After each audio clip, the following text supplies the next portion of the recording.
कहीं ना कहीं हम लोग को आक्रांता का जो डेफिनेशन है वो अलग पढ़ाया था, तो आज रुचिका शर्मा आक्रांता का डेफिनेशन बता रहा है, चलिए देखते हैं।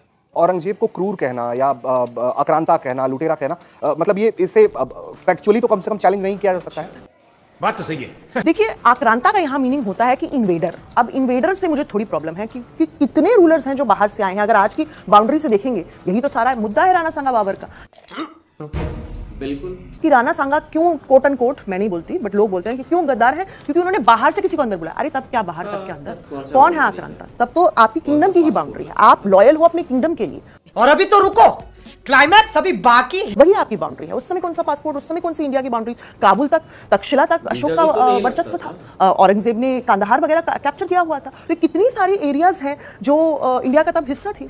आराम से तो ये बाहर से आना, अंदर से आना, उस समय कोई इसका मतलब नहीं होता। तो आक्रांता जब आप यूज करें तो आप ये समझ लें कि फिर तो ऐसे सारे कुशान्स भी बाहर से आए थे, आर्यन भी बाहर से आए 1500 BC से। अरे बाप रे, ये तो धोती खोल रहा है। तो मतलब हमारे सब में डीएनए कोट एंड कोट आक्रांता का डीएनए है, अगर आप कहना चाहें तो उससे क्या आक्रांता का मतलब बनता है मुझे समझ नहीं आता। Oh shit, no. बिल्कुल क्रूर थे, बट आप अगर सिर्फ औरंगजेब को क्रूर कहेंगे तो आप गलत कह रहे हैं। हर रूलर क्रूर था और हर रूलर ने कितना सत्ता हथियाने के लिए अपनी फैमिली को मारा है। तो रहने दो फिर।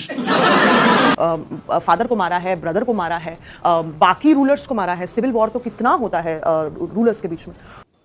ये क्या हो गया? ये क्या सुन रहा हूं मैं? तो सिर्फ औरंगजेब ने नहीं किया, वो राजा थे, वो क्रूर थे, और भी राजा है वो भी क्रूर थे।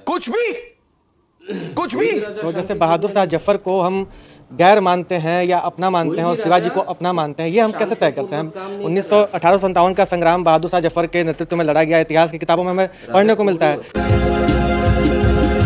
जगह पर जब हम ये कहते हैं कि मुगलों की संतानें देखिए किस गरीबी में ज़िंदगी जी रही हैं, या बहादुर शाह जफर की संतानें जिस गरीबी में ज़िंदगी जी रही हैं, तो हम कैसे ये तय करते हैं कि वो राष्ट्र नायक हैं या राष्ट्र के नायक नहीं हैं, और शिवाजी राष्ट्र नायक हैं, बहादुर शाह जफर नहीं है? ये कैसे तय करते हैं?